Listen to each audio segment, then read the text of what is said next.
Welcome to Jesus God Palace in the name of Jesus. இன்றைக்கும் வசனத்துக்கு நேராக போலாம். இன்னைக்கும் என்னால கடைசி வரை ப்ரிப்பேர் பண்ண முடியாத ஒரு சூழ்நிலை இருந்தது. கடைசி 5 நிமிஷத்துலதான் இந்த வசனங்களை ஆண்டவர் எனக்கு கொடுத்தாரு. இன்னைக்கு நாம பார்க்கிறது வீணான ஆராதனை. வீணான ஆராதனை தேவனுக்கு இன்றைக்கு அநேகர் அந்த வீணான ஆராதனைகளை தான் பண்ணி கொண்டிருக்கிறார்கள். அப்ப வீணான ஒரு வார்த்தையை நம்ம கேட்கும் போதே அது மனசுக்கு ஒரு வேதனையை கொடுக்கக்கூடிய ஒரு வார்த்தை. எந்த விதத்துல இப்ப பிள்ளைகளை கூட சிலர் பேசுவாங்க, வீணான இது வாழ்க்கை வாழ்கிறான், வீணான பேச்சு பேசுறான், இப்படி வீணான. அது ஒரு அர்த்தமற்ற ஒரு வாழ்க்கை, அர்த்தமற்ற ஒரு செயல்பாடதான் வீணான என்கிற ஒரு வார்த்தையை பயன்படுத்தும். அதே மாதிரி கர்த்தராகிய தேவன் அந்த வீணான ஆராதனை செய்கிறவர்களையும் அப்படியாகத்தான் அவர் இங்கே சொல்கிறார். பக்கம் 23 புதிய ஏற்பாட்டில் மத்தேயு 15:9, மனுஷருடைய கற்பனைகளை உபதேசங்களாக போதித்து வீணாய் எனக்கு ஆராதனை செய்கிறார்கள் என்று ஏசாயா தீர்க்கதரிசி நன்றாய் சொல்லி இருக்கிறான் என்றார். பாருங்க, மனுஷருடைய கற்பனைகளை உபதேசங்களாக போதித்து, அப்ப தேவனுடைய கற்பனைகளை அவர்கள் உபதேசங்களாக போதிக்கவில்லை. இந்த வீணான ஆராதனை, தேவனுக்கு வீணான ஆராதனை செய்கிறவர்கள் என்ன செய்கிறார்கள் என்றால், மனுஷர்களுடைய போதனைகள், அவர்கள் உள்ளத்தில் நினைக்கிறது, அவர்களுடைய மனதில் தோன்றுகிறதை மக்களுக்கு போதிக்கிறார்கள். அவர்களுடைய அந்த கற்பனைகளை போதித்து வீணா எனக்கு ஆராதனை செய்கிறார்கள். வீணான ஆராதனை. இப்ப நாம இன்னைக்கு நேற்றைக்கு பார்த்தோம், கள்ள தீர்க்கதரிசிகள், கள்ள போதகர்களுக்கு ஐயோ என்று பார்த்தோம். அப்போ அதே போலதான் அந்த வீணான ஆராதனை செய்கிறவர்களுக்கும் ஐயோதான். ஏனெனில் அது அவர்கள் முழு உள்ளத்தோடு தேவனை ஆராதிக்கவில்லை. மற்றவர்கள் பார்க்க வேண்டும் என்றும் மற்றவர்கள் பார்வைக்காகவும் தான் அவர்கள் ஆராதனையை செய்கிறார்களே தவிர தேவனுக்கு உகந்ததான ஒரு ஆராதனையை அவர்கள் செய்யவில்லை. ஆகையினால் தான் அவர் சொல்கிறார், ஏசாயா தீர்க்கதரிசி நன்றாய் சொல்லி இருக்கிறான். நன்றாய் அப்படின்னா அந்த வார்த்தையை பாருங்க, நன்றாய் சொல்லி இருக்கிறானே. அப்ப ஏசாயா தீர்க்கதரிசி சொன்னதை தேவன் இங்கே நினைவுபடுத்துகிறார். மக்கள் அப்படிப்பட்ட ஒரு ஆராதனையை ஏறெடுக்கிறார்கள். அது தேவனுக்கு அருவருப்பை கொண்டு வருகிறதுனால்தான் அவர் அவ்வாறாக சொல்கிறார்.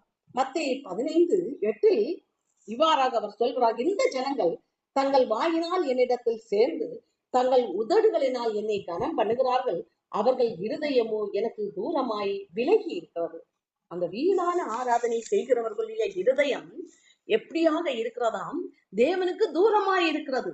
அவர்களுடைய அந்த வார்த்தைகள் அவர்களுடைய இருதயத்தில் இல்லை. அப்ப தேவனுக்கு தூரமாய் இருக்கிறது என்றால் தேவன் அவர்களை விட்டு தூரமாய் இருக்கிறார். அவர்களுடைய இருதயத்துக்குள் தேவன் வாசம் பண்ணவில்லை. அவர்களுடைய இருதயத்துக்குள் தேவன் வாசம் பண்ணியிருந்தார் என்றால் அவர்கள் நிச்சயமாகவே தேவனுடைய கற்பனைகளைத்தான் ஜனங்களுக்கு உபதேசம் பண்ணி இருப்பார்கள். ஆனால் இவர்களோ அவர்களுடைய கற்பனைகளை உபதேசம் பண்ணி அந்த வீணான ஆராதனையை ஏறெடுக்கிறார்களாம். இன்னைக்கு நாம உலகத்துல நாம பார்க்கும்போது அநேகர் இப்படித்தான் பண்ணி கொண்டிருக்கிறார்கள். ஒரு வீணான ஆராதனை, மற்றவர்கள் பார்வைக்காக ஜனங்களை கூட்டம் கூட்டி அவர்கள் என்ன பண்ணுகிறார்கள்? அந்த ஆராதனை விதத்தை நாம பார்க்கும்போது ஒரு பயபக்திக்குரியதாக அல்ல, ஒரு வீணான மற்றவர்களை கவருவதற்காக. அவங்களுக்கு கொஞ்சம் திறமைகள் இருக்கலாம், ஒரு நடன திறமைகள், இல்லைன்னா வேற ஏதாவது ஒரு பேச்சு திறமைகள், இல்லைன்னா வேற ஏதாவது ஒரு திறமைகள் அவர்களுக்கு இருக்கிறது. அதை வைத்து அவர்கள் என்ன பண்ணுகிறார்கள்? இதுதான் ஒரு வாய்ப்பு, நமக்கு வேற வாய்ப்பு இல்லை அப்படின்னு சொல்லி அந்த ஸ்டேஜில எல்லாம் அப்படியாக அவர்கள் பண்ணுகிறார்கள். சிலவர்களுக்கு நடனம் கற்றிருப்பாங்க, அவர்கள் என்ன பண்ணுகிறார்கள்? நான் சில வீடியோக்கள் பார்த்திருக்கிறேன், என் தேவனை நான் நடனத்தால் மகிமைப்படுத்துகிறேன் என்று அப்படி சொல்கிறார்கள். ஆணுங்களும் பெண்ணுங்களும் இதை பண்ணுகிறார்கள். தேவனை எப்படி கனப்படுத்துகிறார்களாம்? நடனத்தால் கனப்படுத்துகிறார்களாம். ஆண்டவர் எங்கேயாவது ஒரு இடத்துல சொல்லியிருக்காரா, நீ நடனமாடி என்னை கனப்படுத்தணும்? அவர் நடனமாடினாங்க, பயபக்தியோடு அவர்கள் நடனத்தை ஏறெடுத்தார்கள். எதை செய்ய வேண்டுமா? அவருடைய வார்த்தையை வாங்கி நாம என்ன செய்ய வேண்டும்? மற்றவர்களுக்கு தேவனுடைய நாமத்தை மகிமை அடையும்படி நாம வெளிப்பட வேண்டும். எங்கிருந்து? தேவனுடைய வார்த்தைகளைத்தான் நாங்க வாங்க வேண்டும். தேவனோடு இருந்து தரித்திருந்து ஜெபம் பண்ணி ஆவியானவர் நம்மோடு அசைவாட இடம் கொடுத்து அந்த ஆவியானவர் நம்மில் இருந்து புறப்பட வேண்டும். வார்த்தைகள் ஆவியானவர் நம்மோடு இருந்து பேச வேண்டும். ஆண்டவர் என்ன சொல்லி இருக்கிறார்? நீங்கள் எதை குறித்து பேச வேண்டும், என்ன சொல்ல வேண்டும் என்று நீங்கள் பயப்பட தேவையில்லை. உங்களிலிருந்து ஆவியானவர் பேசுவார் என்று. அப்போ ஆவியானவர் தான் நம்மோடு இருந்து அங்கே பேச வேண்டுமே தவிர ஆண்டவர் மகிமை அடைய வேண்டும் என்று நம்முடைய திறமைகளை இப்படியாக ஆண்டவருடைய நாமத்தை சொல்லி அங்கே வெளிப்படுத்தக்கூடாது. ஒரு விருந்தினர் வரும்போதுதான், இப்ப ஒரு ஃபங்க்ஷன், ஏதாவது ஒரு இடத்துல ஒரு ஃபங்க்ஷன் வைக்கிறாங்க, அந்த இடத்துல புதுசா ஒரு கெஸ்ட அழைக்கிறாங்க. அவங்க வரும்போது அவர்களே என்ன பண்ணுவாங்க, அவர்களுக்கு ஒரு மனமகிழ்ச்சியை கொடுக்கும்படியாகத்தான் அவர்கள் நடனம் ஆடுவார்கள். இப்ப ஒரு நாடு விட்டு நாடு போகும்போது அந்த நாட்டின் பாரம்பரிய அந்த நடன நிகழ்ச்சிகளை அவர்களை வரவேற்பதற்காக அப்படியாக நடனம் ஆடுவார்கள். ஆனால் அது விருந்தினர்களுக்காக செய்யப்படுகிறது. ஒரு கெஸ்ட் வராங்க, அவங்களை உபசரிப்பது, அந்த விதத்தில் உபசரிப்பார்கள். ஆனால் நம்முடைய கர்த்தராகிய தேவன் ஒரு விருந்தினர் அல்ல. அதை முதல்ல புரிந்து கொள்ள வேண்டும். அவர் நம்முடைய தகப்பன், அவர் நம்மை உருவாக்கினவர். ஆகவே எந்த ஒரு வீட்டிலேயாவது ஒரு தகப்பன் வெளியே போய்விட்டு வீட்டுக்கு வரும்போது, என் மகனே நீ வா, என் மகளே நீ வா, நான் சந்தோஷம் அடையும்படியாக நான் எப்போதெல்லாம் வீட்டுக்குள்ளே வருகிறேனோ அப்போதெல்லாம் நான் சந்தோஷம் அடையும்படியாக நீ எனக்கு முன்னாடி நடனம் ஆடிக்கொண்டே இரு என்று எந்த தகப்பனாவது சொன்னதுண்டோ? உலக பிரகாரமாக பார்க்கும் போது அப்படி இல்லாத போது அப்ப நம்முடைய தேவனாகிய கர்த்தர் அதை விரும்புவாரு? அதை அறியாமல் அவர்கள் என்ன செய்கிறார்கள், அவர்களுடைய கற்பனைகளை உபதேசங்களாக போதித்து இவ்வாறாக ஆட்டம் போடுகிறார்கள். அது தேவனுடைய பார்வைக்கு அருவருப்பை கொண்டு வருகிறது. அவர்கள் சொல்கிறது, எங்களுடைய திறமைகளை நாங்கள் தேவனுக்காக வெளிப்படுத்துகிறோம். தேவனுக்காக இப்படியாக வெளிப்படுத்துகிறது அல்ல. ஆவியானவர் நம்மளிருந்து புறப்பட வேண்டும். ஆவியானவர் தான் நம்மளிருந்து பேச வேண்டும். அதுதான் தேவனுடைய வார்த்தைகள். தேவனுடைய வார்த்தைகள் நம்மளிருந்து புறப்படுகிறது, ஆவியானவர் மூலம் புறப்படுகிறது. ஆவியானவர் இல்லாத இடத்தில் அங்கே யார் அசைவாடுகிறார்கள்? அந்தி கிறிஸ்துவின் ஆவிதான் அங்கே அசைவாடுகிறது. ஆகவே ஏன் இதை நான் சொல்கிறேன் என்றால், நம்ம குடும்பங்களிலும் பிள்ளைகள் இருப்பார்கள், அவர்களுக்கு இதை கற்றுக் கொடுக்க கூடாது. நம்முடைய திறமைகள் தேவனுடைய நாமத்துக்கு மகிமை அடைய வேண்டும் என்று இந்த விதமாக கற்றுக் கொடுக்காமல், தேவனுடைய வார்த்தைகளை தான் தேவனுடைய நாமம் மகிமை அடையும்படி நம்மளிருந்து ஆவியானவர் வெளிப்பட வேண்டும் என்று, நாம் ஆவியானவருக்கு இடம் கொடுத்து வாழ வேண்டும் என்று நம்முடைய பிள்ளைகளுக்கு கற்றுக் கொடுக்க வேண்டும். ஆகையினால் அவர்கள் நாளைக்கு என்ன பண்ணுவார்கள் என்றால், அதை பார்த்து இப்படித்தான் ஆராதனை பண்ண வேண்டும் போலும் என்று அவர்கள் அறியாதவர்களாக வாலிபனாக மாறும் போது, அவர்கள் இவ்வாறான காரியத்தில் கடந்து செல்லும் போது அதே அவர்களுடைய வாழ்க்கையில் அது கடந்து வருகிறது. ஆகவே நாம் கவனமாக இருக்க வேண்டும். பெற்றோர்கள் தங்களுடைய பிள்ளைகளுக்கு எடுத்துரைக்க வேண்டும். அது அவர்களுக்கு ஆவியானவர் இல்லை, ஆவியானவர் இருக்கிறார் என்றால் இப்படியாக செய்ய மாட்டார். ஆவியானவர் எப்போதும் எதை நமக்கு கற்றுக் கொடுக்கிறவராக இருக்கிறார்? தேவனை கனப்படுத்துகிறதை கற்றுக் கொடுக்கிறார். எப்போதும் தேவனை நாம் கனப்படுத்த வேண்டும், அவருக்கு செலுத்த வேண்டிய மகிமையை நாம் செலுத்த வேண்டும் என்றுதான் கற்றுக் கொடுப்பாரே தவிர இது தேவனை கனவீனப்படுத்துகிறதாக இருக்கிறது. ஆகவே நம்முடைய பிள்ளைகளுக்கு அதை நாம் தெளிவாக சிறு வயதிலிருந்தே கற்றுக் கொடுக்க வேண்டும். எப்படியாக தேவனை தொழுது கொள்ள வேண்டும், எப்படியாக தேவனை ஆராதிக்க வேண்டும் என்பதை நம்முடைய பிள்ளைகளுக்கு கற்றுக் கொடுக்க வேண்டும். எப்படி தொழ வேண்டும்? அவர்கள் ஆலயத்துக்கு கடந்து செல்லும் போது அவர்களுடைய கையில் ஒரு வேத புஸ்தகத்தை கொடுத்து அனுப்ப வேண்டும். நான் தான் சொன்னேன் அன்னைக்கு, புதிய ஏற்பாடு பிள்ளைகளுக்கு கையில் கொடுத்து அனுப்புங்கள். அவர்கள் வீட்டிலையும் அவர்களுக்கான இது எனக்கான பைபிள் என்ற ஒரு எண்ணம் வேண்டும் அவர்களுக்கு. என்னுடைய பைபிள் என்னுடையது, உரிமை கொண்டாட வேண்டும். தேவனை அவர்கள் உரிமை கொண்டாட வேண்டும். என்னுடைய தேவனை எப்படியாக வாழ வேண்டும் என்று எனக்கு தேவன் தந்த பைபிள் என்கிற ஒரு உரிமை அந்த பிள்ளைகளுக்கு இருக்க வேண்டும். அப்போதுதான் அவர்கள் என்ன செய்வார்கள், அதை படித்துவிட்டு, அந்த வேதத்தை படித்துவிட்டு அவர்களுக்கான ஒரு இடத்தில் அதை பத்திரமாய் தினமும் பாதுகாத்துக் கொள்வார்கள். அதே போல் ஆலயத்துக்கு போகும்போதும் அங்கே நம்ம பேக்ல வைத்து கொண்டு போகலாம். பிள்ளைகள் கீழே எங்கேயாவது போட்டுருவாங்க.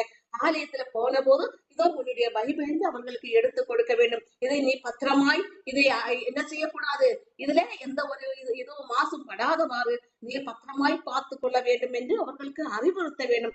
ஏன் இது பயபக்திக்குரிய காரியம் என்று அவர்களுக்கு கற்றுக் கொடுக்க வேண்டும். அதே போல் அங்கே தேவனை தொழுது கொள்கிற விதம் எப்படி எனில், நாம எந்த ஒரு மற்றவர்களுக்கு இடையூறு வராதவாறு நாம் தேவனை தொழுது கொள்ள வேண்டும் என்று கற்றுக் கொடுக்க வேண்டும் பிள்ளைகளுக்கு. தேவனை நாம் பயபக்தியோடு அவர்கள் எப்படியாக அங்கே ஆராதனை நமக்கு கற்றுக் கொடுக்கிறார்களோ, எப்படியாக அவர்கள் பாடல் பாடுகிறார்களோ, அது பிள்ளைகளுக்கு தெரியவில்லை என்றாலும் அதை கேட்டு கற்றுக்கொள்ள வேண்டும் என்று கற்றுக் கொடுக்க வேண்டும். அங்கு இங்கும் ஓடாமல், சில பிள்ளைகள் அங்கே சபையெல்லாம் ஓடிக்கொண்டே இருப்பார்கள். அப்படியாக பிள்ளைகளுக்கு சிறு வயதிலிருந்தே கற்றுக் கொடுக்க வேண்டும். ஒரு ஸ்கூல்ல போனா பிள்ளைகள் எப்படி அவர்களை அமர்த்துகிறார்கள், அவர்களுடைய இடத்தில் தான் அவர்கள் அமர வேண்டும். அப்பப்ப அங்கங்க ஓடி ஒன்று தெரியக்கூடாது. ஏன்னா டீச்சர் என்ன பண்ணுவாங்க, அடி பனிஷ்மெண்ட் கொடுப்பாங்க. அதே போல் ஆலயம் ஒரு பயபக்திக்குரிய இடம். அங்கே நாம சத்தம் போடக்கூடாது. தேவனை நாம் தொழுது கொள்ளும் போது அவரே நாம் பயபக்தியோடு, அதாவது எந்த ஒரு சத்தமும் போடாதவாறு நாம் தொழுது கொண்டால்தான் அது தேவனுக்கு பிரியமாக இருக்கும். அப்போதுதான் தேவன் நமக்காக நாம் விரும்புகிறதை செய்வான் என்று கற்றுக் கொடுக்க வேண்டும். இப்படியாக ஆராதனை எப்படி இருக்க வேண்டும் என்று நாம ஓடி ஆடி விளையாடிட்டு அப்படியாக நம்ம ஆராதிக்க கூடாது. நீங்க எல்லாம் பாருங்க, டிவில எல்லாம், இந்த சேனல்ல எல்லாம் பாருங்க, யூடியூப்ல எல்லாம் சிலர் ஆண்டவருடைய பாட்டு பாடுகிறாங்க. உற்று பார்த்தாதான் தெரியுது இது ஆண்டவரை குறித்து பாடுகிறார்கள் என்று. அப்படியாக ரொம்ப மியூசிக் எல்லாம் போட்டுட்டு சொல்றதல்ல, அது கேட்பதற்கே ஆண்டவருக்கே அது வீணான ஆராதனையாக தெரிகிறது. ஆகையினால் தான் அவர் வெளிப்படுத்துகிறார், இனியாவது அவர்கள் திருந்த வேண்டும், இனியாவது ஒரு வீணான ஆராதனைகள் செய்யாமல். ஒரு வீணான காணிக்கை கொடுத்தாலே தேவன் ஏற்றுக்கொள்வதில்லை. நமக்கே தெரியும், முழு உள்ளத்தோடு ஒரு காணிக்கையை கொடுக்க வேண்டும் என்றுதான். எதை கொடுத்தாலும் முழு உள்ளத்தோடு, ஒரு ஆராதனை செய்தாலும் முழு உள்ளத்தோடு தான் ஆராதனை செய்ய வேண்டும். ஒரு காணிக்கையை தேவனுக்கு செலுத்தும் போது கொடுக்கலாமா வேண்டாமா அப்படியாக இல்லாமல் நாம் முழு உள்ளத்தோடு தான் தேவனுக்கு அந்த காணிக்கையை செலுத்தும் போதுதான் அவர் ஏற்றுக்கொள்கிறவராக இருக்கிறார். மற்றபடி நாம என்ன செய்வோம், காணிக்கை பெட்டியில பாக்ஸ்ல போடுவோம், அவர் ஏற்றுக்கொண்டாரா, நாம நினைப்போம் அவர் ஏற்றுக்கொண்டார் என்று. ஆனால் அவர் அங்கீகரிக்கப்படாத காணிக்கையாக அங்கே செலுத்தப்பட்டிருக்கும். ஆனால் அவர் அங்கீகரிக்காததாக இருக்கும். அப்ப நம்முடைய வாழ்க்கையில் அவருடைய கனம், அவருடைய மகிமை நம்முடைய வாழ்க்கையில் கடந்து வராமல் போய்கொண்டிருக்கும். நாம நினைப்போம் நான் காணிக்கை செலுத்தினேன் என்று. அதல்ல, என் தேவனுக்கு என்று நாம் முழு உள்ளத்தோடு செலுத்துவதாக இருக்க வேண்டும். அதைத்தான் அவர் பழைய ஏற்பாட்டில் எல்லாம் சொல்லும் போது, முழு உள்ளத்தோடு நீ காணிக்கை செலுத்து. அது மாதிரி முழு உள்ளத்தோடு தேவனை தொழுது கொள்ள வேண்டும், முழு உள்ளத்தோடு முழு ஆத்மாவோடு தொழுது கொள்ளு. அதே மாதிரி ஒவ்வொரு காரியமும் அதான் பயபக்திக்குரிய காரியம். அப்ப எப்படி தேவனை தொழுக வேண்டும், முழுமையாக செலுத்த வேண்டும் நம்முடைய இருதயத்தை. அப்படியாக பிள்ளைகளுக்கு கற்றுக் கொடுக்க வேண்டும். நம்ம அந்த இதுல பார்க்கும்போது அங்கிருந்து அங்க ஓடுறாங்க, அங்க இருந்து இங்க ஓடுறாங்க, பார்க்கிறதுக்கே மனவேதனையா இருக்கும். தேவனை தொழுது கொள்கிறது நம்ம அங்க இங்கும் ஓடி இல்லாத சிறு பிள்ளைகளுக்கு நாம கற்றுக் கொடுக்க வேண்டும். அந்த சிறு பிள்ளைகள் அறிவில்லை, அவங்களுக்கு எப்படி நடந்து கொள்ள வேண்டும், ஒரு ஆலயத்துக்குள் நாம எப்படி நடந்து கொள்ள வேண்டும், தேவனை தொழுது கொள்ளும் போது எப்படி நடந்து கொள்ள வேண்டும் என்று அவங்களுக்கு அறிவு இருக்காது. அதாவது போதுமான அறிவு அவர்களுக்கு இருக்காது. அதனால அவர்கள் ஓடிக்கொண்டிருப்பார்கள். அப்ப நாம என்ன பண்ணுவோம், அவர்களை இப்படித்தான் உட்கார வேண்டும், இப்படிதான் தேவனை தொழுது கொள்ள வேண்டும் என்று அவர்களுக்கு கற்றுக் கொடுக்கும் போது அவர்கள் அதை புரிந்து கொண்டு நடக்கிறார்கள். ஆனால் பெரியவர்களாக இருக்கும் போது இங்கிருந்து அங்க ஓடுவாங்க, அங்கிருந்து இங்க ஓடும் போது அவர்களுக்கு யாரு சொல்ல முடியும்? அதை ஒரு விஷயம் நாம் யோசித்து பார்க்க வேண்டும். சிறு பிள்ளைகளை போல அவர்கள் அறியாமையினால் ஓடுகிறார்களா? தேவன் எனக்கு நடனம் ஆட தெரியும், என் அப்பாவை இப்படித்தான் நான் ஓடிதான் நான் கனப்படுத்த வேண்டும் என்று நினைத்து அவர்கள் இதை செய்கிறார்கள் என்று பார்க்கும் போது என்னவென்றே தெரியாத நிலையில் இன்றைக்கு ஓடிக்கொண்டிருக்கிறார்கள் உலகத்தில். அவர்களுக்கு ஆட தெரியாதனால அப்படி ஆடுறார்கள். ஒரு ட்ரம் கிடைச்சா போதும் அப்படி நடனம் ஆடுகிறார்கள். தேவன் அந்த மியூசிக்கை விரும்புகிறவரும் அல்ல. நல்ல மியூசிக் போட்டு பாட்டு பாடினாதான் அவர் ஏற்றுக்கொள்வார் என்பதும் கிடையாது. நம்முடைய உள்ளத்தை மட்டும்தான் பார்க்கிறோம். நம்ம ஒரு பாட்டு மியூசிக்கோட பாடலைனாலும், நமக்கு பாடலுக்கே வரலைனாலும் அவர் எதை அறிந்து நம்மை கனப்படுத்துகிறவராக இருக்கிறார்? நம்முடைய உள்ளத்தின் ஆழத்திலிருந்து தேவனை தொழுது கொள்கிறார். அதை மட்டும்தான் அவர் பார்க்கிறார். நீ இப்படி ஆடினாதான் நான் அதை ஏற்றுக்கொள்வேன், நல்ல மியூசிக் போட்டு பாட்டு பாடினாதான் எனக்கு பிடிக்கும், அதெல்லாம் தேவன் அங்கே எதிர்பார்க்காதவராக இருக்கிறார். அவர் ஒன்றே ஒரு தகப்பன் தன்னுடைய பிள்ளையிடம் எதை எதிர்பார்க்கிறார்? நீ எனக்கு பிரியமாய் நடந்தால் போதும். இப்ப தகப்பன் வரும்போது பிள்ளை நடனமாடிதான் அவரை என்ன உற்சாகப்படுத்த வேண்டும் என்று எந்த தகப்பனும் அங்கேயே எதிர்பார்ப்பதில்லை. ஏதோ ஒரு நேரம் உனக்கு தெரியுதா, நீ நடனம் ஆடு, அது ஏதோ ஒரு டைம் சொல்லுவாங்க. ஒரு குடும்பத்துல நடனம் ஆட தெரியுதுன்னா அப்படிதான் சொல்லுவாங்க. தகப்பன் வெளியே போயிட்டு வரும்போதெல்லாம் நான் என்னை சந்தோஷப்படுத்தும்படியாக நீ நடனமாடி என்று எந்த தகப்பனும் சொல்வதில்லை. அந்த தகப்பன் எதை விரும்புவார்? நீ எனக்கு உகந்த ஒரு பிள்ளையாக நீ வளர வேண்டும், நீ வாலிபனாகும் போதும் நீ எனக்கு சமாதானம் கொடுக்கிற ஒரு மகனாக, மகளாக, எனக்கு கீழ்ப்படிதல் உள்ள மகனாக, மகளாக வாழ வேண்டும் என்றுதான் எந்த தகப்பனும் எந்த தாயும் விரும்புவார்கள். அதைத்தான் நம்முடைய தகப்பனாகிய கர்த்தராகிய ஆண்டவரும் அதைத்தான் விரும்புவார். எதை விரும்புவார்? இப்படியாக அவரை கனப்படுத்த வேண்டும் என்று விரும்புவதில்லை. நீ எனக்கு பிரியமான ஒரு மகனாக, நீ எனக்கு ஒரு பிரியமான மகளாக, என்னுடைய சித்தத்தின்படி, அதாவது நான் என்ன விரும்புகிறேன், நான் என்ன எப்படி வாழ வேண்டும் என்று நான் இந்த வேதத்தில் சொல்லி இருக்கிறேனோ அதன்படியாக நீ ஏற்று வாழ்வாயானால் அதுவே எனக்கு பிரியமானது. அதைத்தான் தேவன் விரும்புகிறவராய் இருக்கிறார். அதாவது அவருக்கு கீழ்ப்படிதலை தான் விரும்புகிறார். நிறைய இடத்துல எல்லாம் அவர் மல்கியாவில எல்லாம் பார்க்கும்போது நாம பார்க்கிறோம், உன்னிடத்தில் நான் எதை கேட்கிறேன் என்று. தாழ்மையை தான் கேட்கிறேன். தாழ்மை, அந்த கீழ்ப்படிதல், தேவனுக்கு கீழ்ப்படிதல், மனுஷர்களுக்கு அல்ல கீழ்ப்படிதல், தேவனுக்கு கீழ்ப்படிதல் உள்ள ஒரு மகனாக ஒரு மகளாக வாழும் போதுதான் அவர்கள் தேவனால் கனப்படுத்தப்படுகிறார்கள். இல்லை என்றால் அவர்களுக்கு என்ன ஆகிறது? ஐயோ ஆகிறது. மத்தேயு 23:33 வசனத்தை பார்க்கும்போது, சர்ப்பங்களே, விரியன் பாம்பு குட்டிகளே, நரகாக்கினைக்கு எப்படி தப்பித்துக் கொள்வீர்கள்? முதலாவது அவர்கள் நரகாக்கினைக்கு தப்பித்துக் கொள்வதற்காக உணர்வடைய வேண்டும். அந்த உணர்வில்லாமல் ஓடிக்கொண்டிருக்கிறார்கள். இன்றைக்கு அவர்களுடைய வாழ்க்கை, அவர்களுடைய ஆத்மா நரகாக்கினைக்கு தள்ளப்படும் என்கிற ஒரு உணர்வு கூட இல்லாமல் அவர்கள் எப்படியாக தேவனுக்கு பிரியமில்லாத ஒரு வீணான ஆராதனையை செய்து கொண்டிருக்கிறதை பார்க்கும்போது அவர்களுடைய வாழ்க்கை பின்னாளில் பரிதாபத்துக்குரியதாக கடந்து செல்வதை பார்க்கும்போது நமக்கு தான் கஷ்டமாக இருக்கிறது. ஏன்? அவர்கள் அறிந்து செய்கிற தவறுகள் இவை. அறியாமையினால் செய்கிற தவறு அல்ல. ஒரு குழந்தையானது அறியாமையினால் செய்யும் வீணான ஆராதனை ஓடிக்கொண்டும் அங்கேயும் ஓடிக்கொண்டு ஓடும்.